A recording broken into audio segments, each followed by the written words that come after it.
Hi అండి, అమ్మ వంటకు స్వాగతం. ఈరోజు మనం ఎగ్ ఆమ్లెట్ మసాలా కర్రీ ఎలా చేయాలో చూద్దాం. దానికోసం 1/2 kg టమాటా తీసుకొని పీసులుగా కట్ చేసి మిక్సీలో వేసుకోవాలి.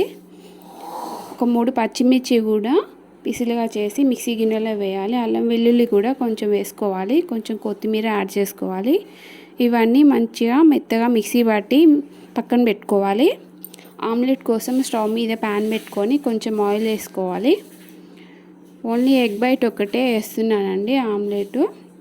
అందులో ఉప్పు కారాలు ఏమీ కలపట్లేదు. ఆమ్లెట్లన్నీ ఇలా వేసుకొని పక్కన పెట్టుకోవాలి. నేను ఒక 5 eggs తీసుకున్నాను.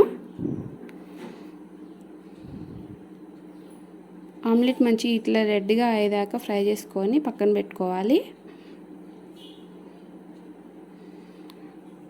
కర్రీ కోసం గిన్నె స్టవ్ మీద పెట్టేసి ఆయిల్ వేసుకొని హీట్ అయినాక ఆనియన్ యాడ్ చేసుకోవాలి.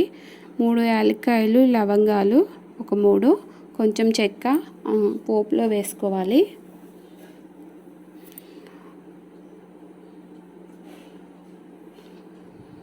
ఆనియన్ కొంచెం ఫ్రై అయినాక ఒక 1/2 స్పూన్ పసుపు వేసుకోవాలి.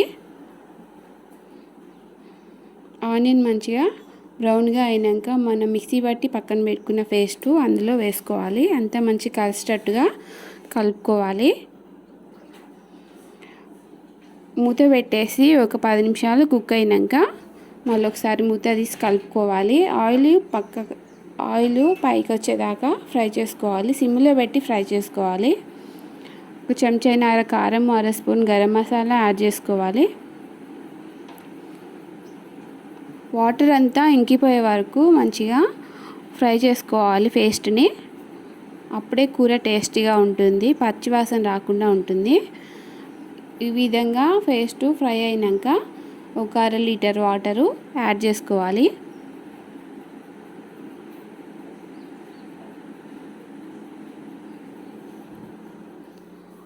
వాటర్ యాడ్ చేసుకొని అంతా మంచిగా కలిసేటట్టుగా కలుపుకోవాలి. ఒక 2 స్పూన్లు సాల్ట్ వేసుకోవాలి.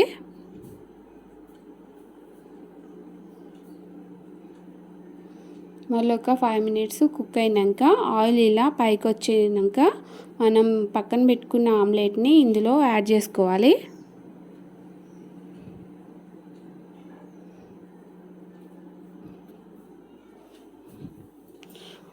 ఆమ్లెట్ని యాడ్ చేసుకున్న మళ్ళొకసారి అంతా మంచిగా కలిసేటట్టుగా కలుపుకోవాలి.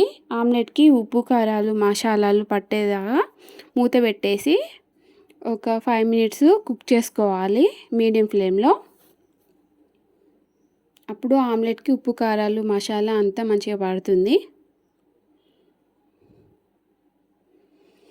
మూత తీసి మళ్ళీ ఒకసారి కలుపుకొని కొంచెం కొత్తిమీర యాడ్ చేసుకోవాలి. ఈ విధంగా ఆమ్లెట్ కర్రీ చేస్తే చాలా టేస్ట్గా ఉంటుందండి.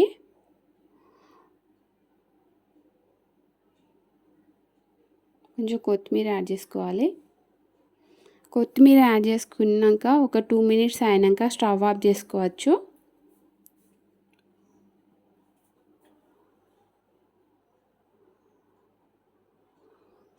ఇలా చేసిన కర్రీని ఇంట్లో అందరికీ సర్వ్ చేస్తే చాలా ఇష్టంగా తింటారండి. చాలా బాగుంటుంది.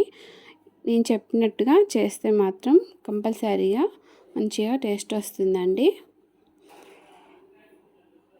మా రెసిపీస్ నచ్చితే మాత్రం మా ఛానల్ని సబ్స్క్రైబ్ చేయండి, లైక్ చేయండి, షేర్ చేయండి.